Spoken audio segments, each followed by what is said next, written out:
In this episode of Travelogue, we celebrate Chinese Valentine's Day with a very romantic, more like dramatic, encounter with snakes. It's Snake King Festival here in the south of China, so come along for a carnival where creature and culture combine with a clang and a bang.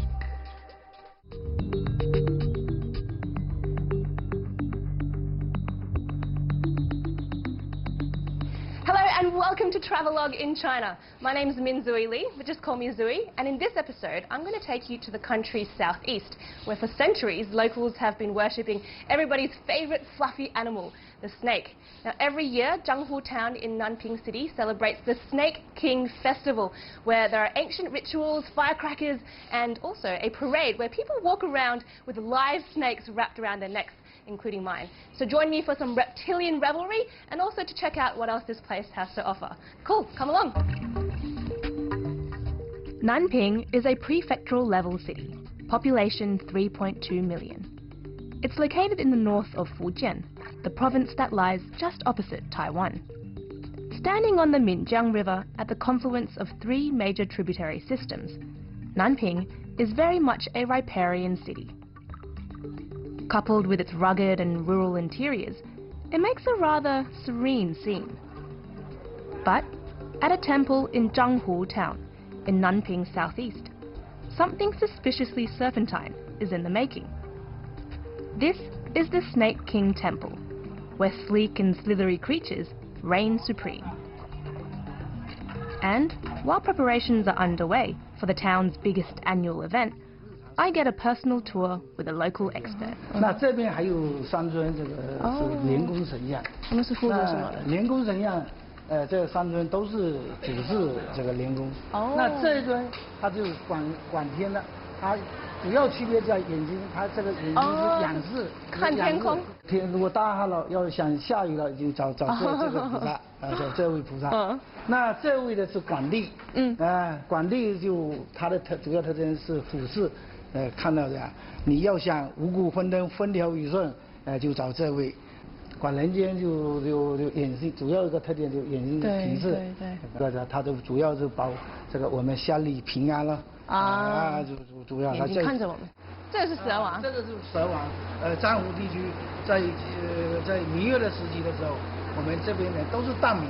它基本上这些大明都生活在这个水上，有的烧牌的了，烧牌的了。 有的就是撑船的了，还有盐屋了，都是这个靠这个在捕鱼的了，都在水上生活这些。它的主要的神性就是这个水性的水性，像我们妈祖那个一样，保佑这个出海的人，它站在这个位置就海浪。 就是有浪潮，就是代表这个河，有浪就水浪的样子，它是主要是一个神性。At the back of the temple, it's a little less spiritual and more animal.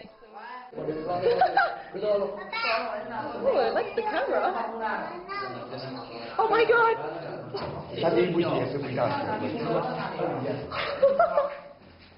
He just almost swallowed alive. A month prior to festival day, the locals head out to catch some snakes. Oh my goodness!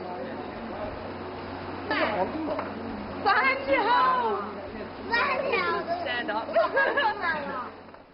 For these professional snake handlers, the pythons are like puppies.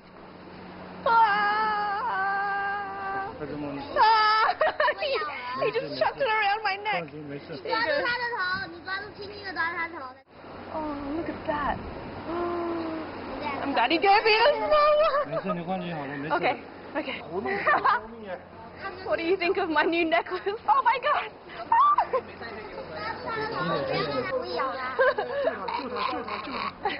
It's like my neck! It's like my neck!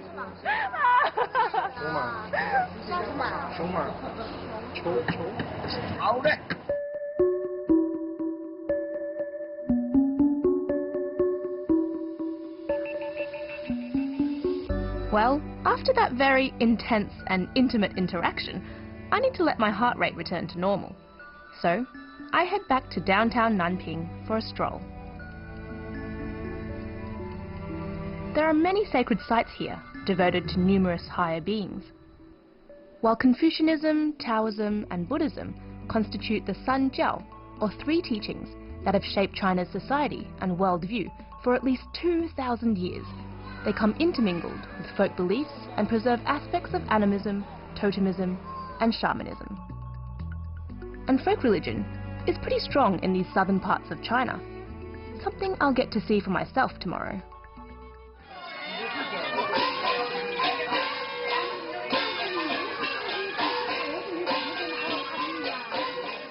It's the 7th day of the 7th lunar month, which means it's both Chinese Valentine's Day and Snake King Festival Day.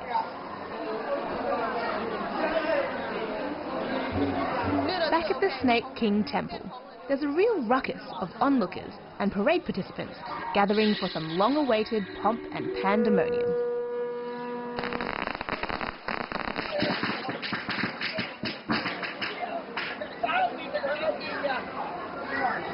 Well, it's barely 6 a.m. in the morning. Don't ask me how I got up.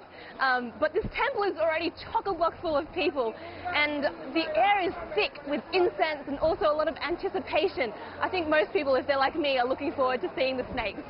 In front of the Snake King statue is an altar covered with offerings, and everywhere the smell of wax and perfumed smoke. Prayers are made, respects paid, and it's all just beginning. I love how they've been doing this for years, decades probably, centuries even. And it's still so chaotic, but in a good sense. I think it adds to the character.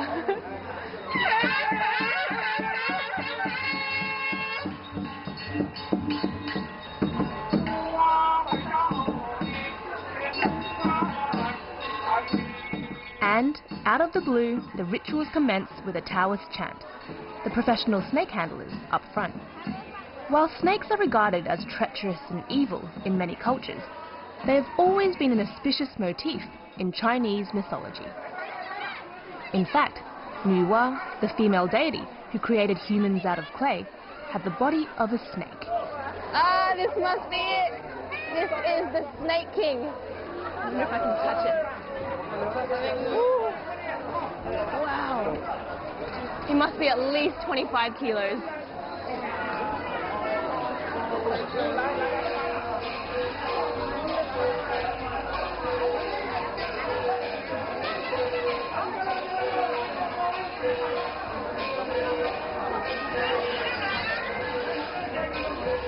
Then, with the very alive Snake King on his throne, the procession kicks off with many a bang.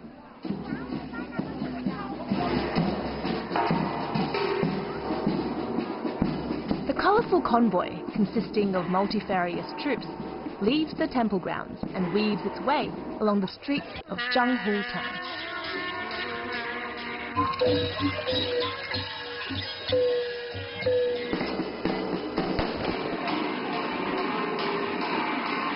The snake is regarded as a symbol of the great power of nature.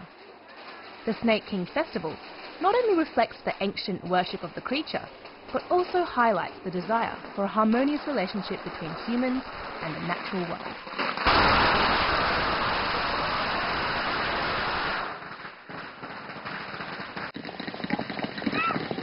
Of course, it isn't a Chinese celebration without firecrackers, right? The sound is meant to scare away evil, and the red represents luck. If you're wondering whether the snakes are scared of the sound, well, snakes don't have visible ears, so they don't hear noise like we do. But they have very receptive undersides that pick up vibrations. So I bet today is a sensory overload for them too. According to folklore, the Snake King Festival originated in Zhanghu long, long ago. One year, a terrible outbreak of cholera gripped the town, and many people perished. Eventually, a delegation was sent to beg the Snake King for mercy. The very next day, a huge python appeared in the sky, and fire spilled from its jaws, purging the town of the pestilence. From then on, people here devoted themselves to the Snake King, commemorating him once a year.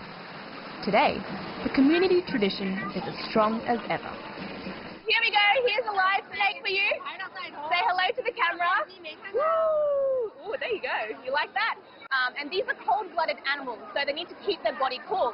And outside many of the houses and the shops, they'll have like a little tank of water and towels so they can wipe the body down and I guess make it a little more comfortable for the snake. It's muggy madness and mayhem out here. I can't think clearly, my brain is fried, and so are other bits of me. 42 degrees! It might be too small, but it feels like 42 degrees, and let me tell you, that definitely is ringing true right now. It's so hot. Everything is, my nostrils are clogged with smoke.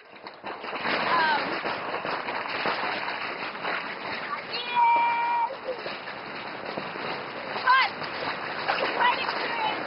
这是你自己的蛇。这个有毒的吧？ Ah! I was like, it looks like a cobra. Okay. I wish I could dunk myself in those tubs. As the sun climbs higher, the feels-like temperature rises a notch closer to 50 degrees. And amid the heat haze and surging crowds, I try not to lose my cameraman. Hi! I'm still here! Oh my goodness! The snake is the local totem, so they worship it. They have been doing so for hundreds of years.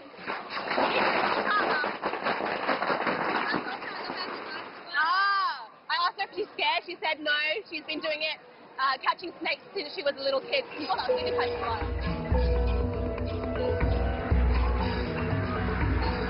Just FYI, the cobras were fed and the venom milked in the lead up to this event. But still. Oh my God! Incredible! Oh, you know what? Happy Valentine's Day!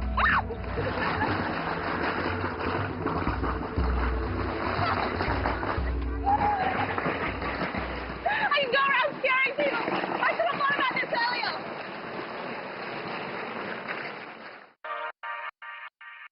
Coming up next, the tail end of the Snake King Festival, where order is restored and the consecrated creatures return to Mother Nature. That done, our journey in Nanping continues.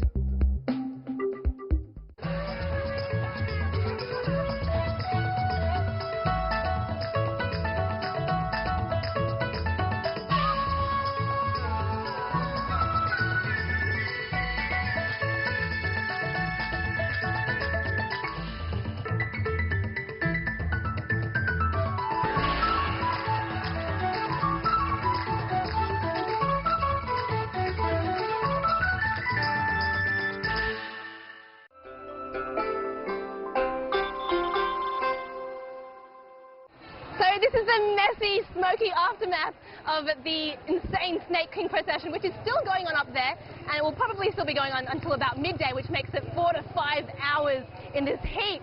But you know what? Even though I spent most of the time trying to protect myself from firecrackers, there were some moments where I was really moved when little old ladies came out with their incense sticks to exchange with the Snake King for some blessings, you know, good blessings for the new year. So I guess I can say that this is one of the craziest experiences that I've ever had. And to top it off, a communal banquet where I hear some very familiar accents. 谢谢，我听说你们是马来西亚过来的。哦，你们懂属蛇的？因为我也是。Nice to meet you。马来西亚的他也是属蛇，我是属蛇的。啊。 Well, it's said that those born in the year of the snake, 1977, 89, 2001 for example, are extremely intelligent. Is he? Oh. Yeah. Well, we have a lot to live up to, right? What a fun, friendly bunch, brought together, and all the way over here, by snakes. Back at the Snake King Temple, magically, things are quiet again. Well, this is the calm after the storm. The Snake King Festival doesn't just end when the parade does. The snake gods have to be returned to their shrines, and that's exactly what happened.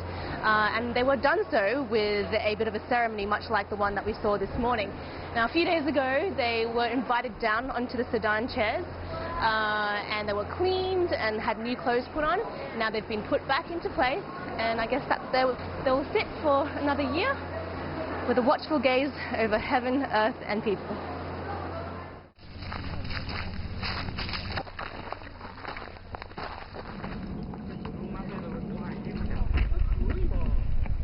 In the afternoon, the wild snakes that were caught for the festival are released back into their natural habitat. And despite having to find their own way home, they seem pretty happy. See you later, snakes. It's a pleasure to meet you. Thank you for cooperating so well with humans today. I think I'm not so scared anymore after today.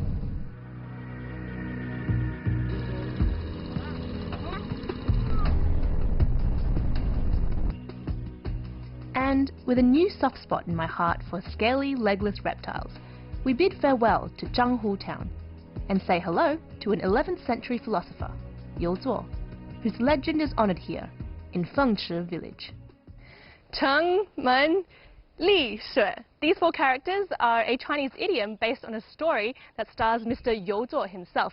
So the tale goes, he and his friend were visiting a master. They were hoping to become his disciples, but the master was sleeping. So instead of waking him, they just stood at his door while it was snowing and basically froze. Now, what the idiom means, figuratively, is to have deep reverence for one's master. Something that everyone should have, right? You Zuo was born in the year 1053 and studied the Confucian classics as a child. His act of piety and respect, two Confucian virtues, is still remembered in the famous saying, which literally means to stand in the snow at the gate of Master Cheng's house. Ancestral halls like this typically recognize the most important figures of a family. Now in this case, occupying prime real estate on the main shrine is You Zuo. He's considered the first generation of this branch of the You family, and he was a famous local philosopher who contributed greatly to Neo-Confucianism, which has had a profound influence on Chinese culture for more than 800 years. To the right is a fifth generation Mr. You. He was the one that brought the family here to settle in Fengchi village, and it's said that after the move the family became quite prosperous. Now today in Fengchi village there are more than 500 families with the surname You. To the left is a 16th generation Mr. You. He is the highest ranked official in the family during Imperial China. In fact, when he passed, his gravesite was funded by the very emperor himself. That's a pretty big name to live up to, I'd say. Just a quick saunter down the road from the ancestral hall is an ancient library slash chill out. 记得，所以你也是姓尤？姓尤。对，还有那个蛇王节，很有意思。到这个程度最好是吃生的可以吃。哦。那个太熟了，太熟了就吃不了，太硬了。哦。就只能它黑掉，变成黑色。哦。不要拿做。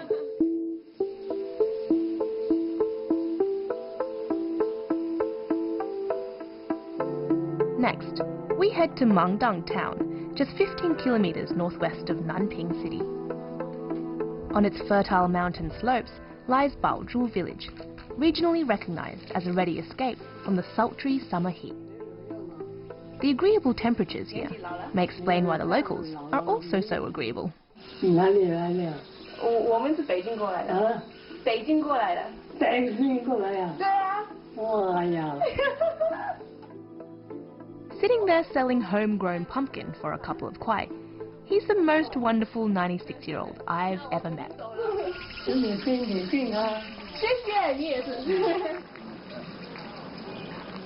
Feeling blessed with immortality after that magical moment, I keep exploring the village until I stumble upon a temple that, much like the Snake King temple, enshrines characters from Chinese folk religion. 你也是在这里做一个。经常处理。原先我们下午是在这里，我们不过保住不过当时就没有。 They're not Buddha or Bodhisattva statues, or even figures from Taoism or Confucianism. Sitting there up high are 6 embodiments of an indigenous divine being. So I learned a little bit of local trivia just then while hiding from the rain. This temple is dedicated to Chen Jinggu. She was a local woman who existed once upon a time, and she became deified, much like the sea goddess Mazu, except she's in charge of women and children here on the land. Chen Jinggu is popularly worshipped here in Fujian and also in Taiwan. Baozhou village could be a full house on weekends, so if you intend to stay, plan early. Coming up next, the countryside charms of Nanping, from mud brick villages to mountainside treks, the perfect getaway after all those frenzied Snake King festivities.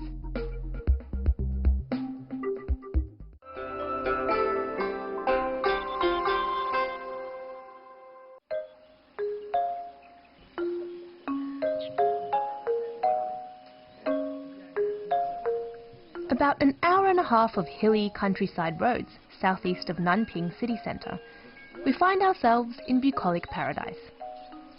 This is Zhukou Township, comprising 11 villages set against a backdrop of verdant pastoral tranquility. Out here, where the climate is relatively mild all year round, people depend for their livelihood mostly on agriculture. It's a farming community, proud to do what they can to protect the environment. All 11 of Zhukou's villages have been classified as municipal ecological villages.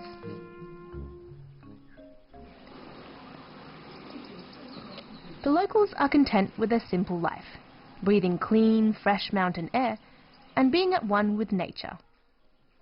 Though a whole generation is missing, as is typical of rural areas, off chasing job opportunities in the city, the older ones are enjoying their retirement.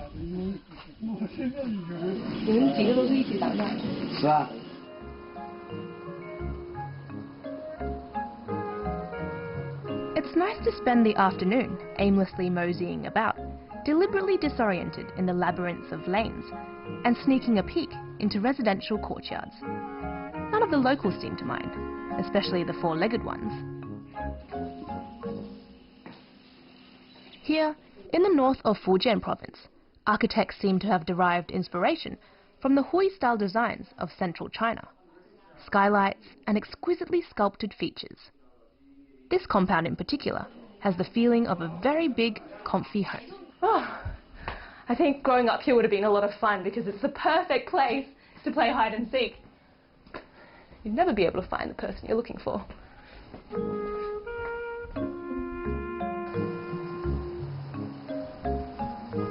The most distinctive village of the 11 in Zhukou Township is perhaps Jiulong, known for its picturesque hillside cluster of mud brick dwellings. In one of them, I find a guest house owner passionate about his home. 这个茶比较温和，就比较温中偏凉一点，就夏天可以这个比较解暑。农民辈就是喝茶，各家各户基本都有喝茶，还是凉快。因为我们这个房子这个土厝它的墙体按夯土墙的，大概墙都有80公分这么厚。Even though Mr. Wang is much younger than most of the long-term residents here, he doesn't want to leave. The reason is, he sees considerable appeal and potential for cultural tourism in his hometown. After a relaxing chit-chat, he offers to show me around. Some of the houses still stand on their original foundations, the oldest ones dating back 5 or 6 centuries.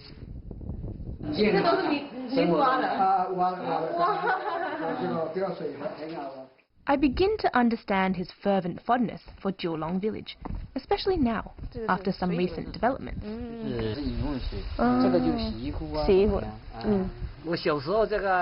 This villager tells me they used to pump water from the well, but infrastructure improvements have meant a much more efficient piped water supply. Bye-bye, 谢谢. It's a very quaint, quiet place, isn't it? I really like it. And people here are so friendly. There's a real sense of community here. Apparently right now we're going to a place, a field, which is meant to be one of the nicest sights in this village. Yeah. Look at his eyebrows. I think we caught them in the pajamas.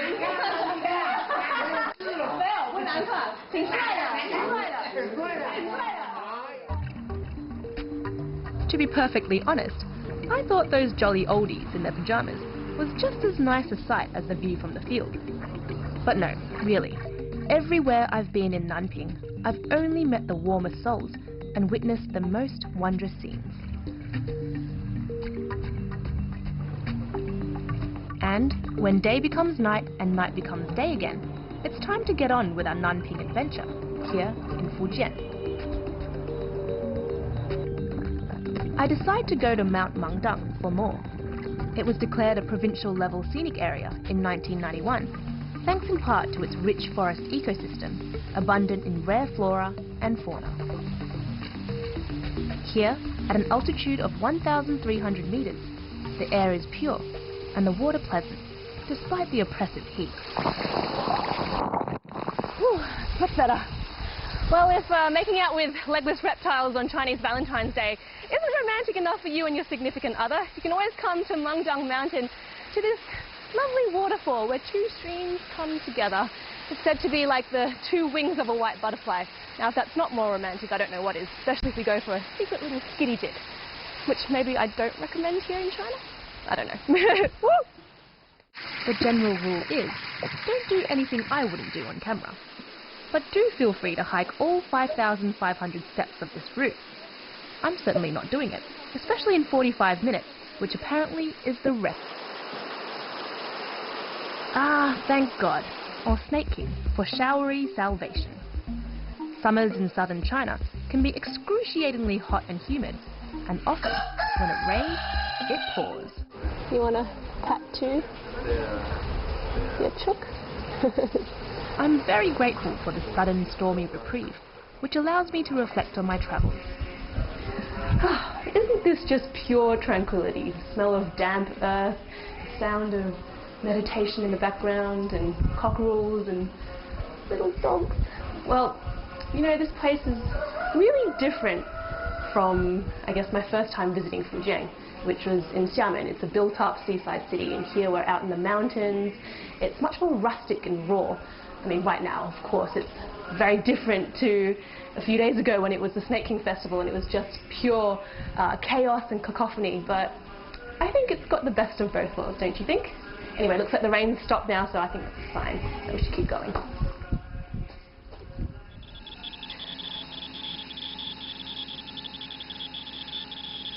Mount Mangdang is 117 square kilometers of absurdly green landscape and sundry wildlife, littered with walking tracks, if your lower limbs so desire. For me, it's the last leg of my Nanping adventure. And what an adventure it's been.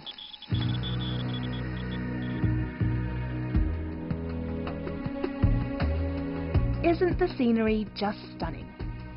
So many trees under which I can find shade to rest, but I picked this enormous one with its coiling branches and scaly bark. It's a specimen of the natural world, like the snake, that villagers seem to have worshipped for eons. Well, it's here under this colossal camphor tree that, sadly, our journey in Nanping comes to an end. It's said to be over 1,000 years old, its longevity and beauty giving it spiritual significance, and that's why locals come here to light incense and pray. Now, throughout history, humans have always found so much power and divinity in nature, and I think, to me, nothing has demonstrated that so clearly as the Snake King Festival. Those age-old rituals, that insanely exhilarating parade, you know, it's been a very, very eye-opening experience for me. So, with all these blessings combined, Travelogue wishes you good luck. My name's Min-Zhui Lee, and I'll see you next time on Travelogue.